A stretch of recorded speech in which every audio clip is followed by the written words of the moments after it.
Kottayam government nursing കോളേജിൽ വിദ്യാർത്ഥികൾ റാഗിങ്ങിനിരയായ സംഭവത്തിൽ നിയമ നടപടിയുമായി മുന്നോട്ടു പോകുമെന്ന് പരാതി നൽകിയ ലിബിന്റെ പിതാവ് ലക്ഷ്മണ പെരുമാൾ റിപ്പോർട്ടറിനോട്. റാഗിംഗ് നടക്കുന്ന വിവരം ലിബിൻ പറഞ്ഞിരുന്നില്ല.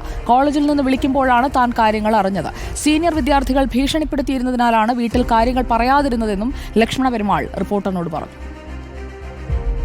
കോട്ടയത്ത് നഴ്സിംഗ് കോളേജിലെ വിദ്യാർത്ഥികൾ റാഗിങ്ങിന് ഇരയായതിനെതിരെ പരാതി നൽകിയിരിക്കുന്നത് ഇടുക്കി സ്വദേശി ഏലപ്പാറ സ്വദേശിയായിട്ടുള്ള ലിബിനാണ്. ലിബിൻ്റെ പിതാവ് നമ്മോടൊപ്പം ചേരുന്നുണ്ട്, ലക്ഷ്മണ പെരുമാൾ.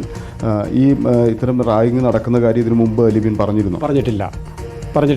അപ്പോൾ ഇന്നലെയാണ് നമ്മൾ ഈ സംഭവം അറിയുന്നത്. സ്കൂൾ ടീച്ചർ പറഞ്ഞു ലിബിൻ കഴിഞ്ഞ ദിവസങ്ങളിൽ നിങ്ങളെ വിളിച്ച് ചോദിച്ചായിരുന്നു വെച്ച് നമ്മൾ പറഞ്ഞു വിളിച്ചിട്ടില്ല. അപ്പോൾ സംഭവം അറിഞ്ഞില്ല. സംഭവം ഞാൻ ചോദിച്ചപ്പോൾ എന്നാ ടീച്ചറെ എന്ന് ചോദിച്ചപ്പോൾ ടീച്ചർ പറഞ്ഞു കുറച്ച് നാളുകളായിട്ട് ഇന്നപോലെ സീനിയർ പിള്ളേർ അവനെ ഉയർത്തിരിക്കുകയും തല്ലുകയും എല്ലാ മാസവും പൈസ പിടിച്ചെടുക്കുകയും ഭീഷണി ചെയ്യുകയും ചെയ്തു.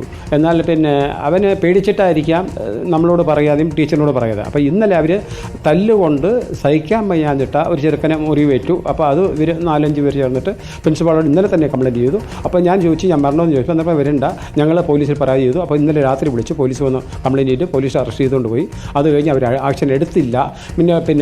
ഇങ്ങനെ ഉണ്ടെങ്കിൽ നിങ്ങൾ വന്നാൽ മതി എന്ന് പറഞ്ഞു. അത് കഴിഞ്ഞ് നമ്മൾ രാവിലെ വിളിച്ച് ചോദിച്ചു, വരണ്ട, പോലീസ് കേസ് നടക്കുന്നുണ്ട്, നിങ്ങൾ അത് കഴിഞ്ഞിട്ട് വന്നാൽ മതി എന്ന് പറഞ്ഞു. അപ്പോൾ നമ്മളിനി പോലീസ് എടുക്കട്ടെ, അത് കഴിഞ്ഞ് നമ്മൾ കേസ് എന്ന് പറഞ്ഞ് മുന്നോട്ട് പോകാം. ലിബിനുമായിട്ട് സംസാരിച്ചപ്പോൾ ലിബിൻ എന്താ ഇത് ഇത്ര നാളും പറയാതെ അതെന്ന് പറഞ്ഞാൽ പേടിച്ചിട്ടാണ് പറഞ്ഞത്. പപ്പ പേടിച്ചിട്ടാ, അല്ല നമ്മൾ നാളെ എന്തെങ്കിലും സംഭവിച്ചു കഴിഞ്ഞാലോ എന്ന് പറഞ്ഞ് പേടിച്ചിട്ടാണ് ഇന്നാൾ വരെ പറയാത്തതെന്ന് പറഞ്ഞു.